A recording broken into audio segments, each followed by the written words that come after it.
দেশের স্বর্ণ যখন চোরাই পথে আসে তখন চোরাচালানের আরও একটি বড় সার্কেল তৈরি হয়।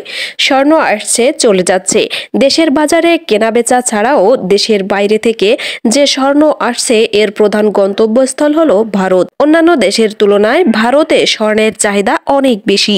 উৎসবে, পালা পার্বণে ভারতীয়রা স্বর্ণের ব্যবহার করে অন্যান্য দেশের তুলনায় বেশি। বিয়ে শাদিতে হিন্দু নারীরা স্বর্ণের গয়না বেশি পছন্দ করে থাকে। স্বর্ণ অনেকটা আভিজাত্যের লক্ষণ। স্বর্ণকে ভারতীয়রা বিপদের বন্ধু হিসেবে মনে করে।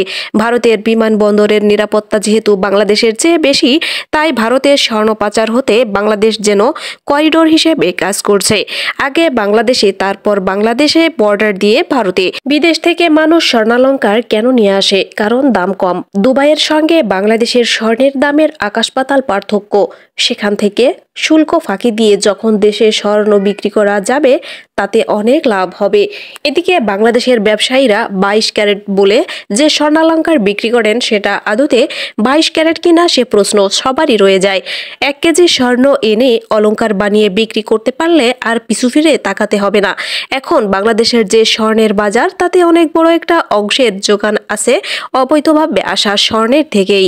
বিশেষজ্ঞরা বলছেন বাজেটের এই সিদ্ধান্তে কিছুটা প্রভাব পড়লেও তা দেশের জন্য, দেশের অর্থনীতির জন্য দীর্ঘমেয়াদে লাভবান হওয়ার সুযোগ আছে। এটি পুরোপুরি বাস্তবায়ন করে দেশের ভেতরেই পরিশোধনাগার তৈরি করে স্বর্ণ উৎপাদনের দিকে জোর দিচ্ছেন বিশেষজ্ঞরা। তবেই রাষ্ট্র কিংবা স্বর্ণ ব্যবসায়ীরা লাভবান হতে পারবেন। অনুরোধ থাকবে চ্যানেলটি সাবস্ক্রাইব করে বেল আইকনে ক্লিক করুন এবং মতামত কমেন্টে জানান। আল্লাহ হাফেজ।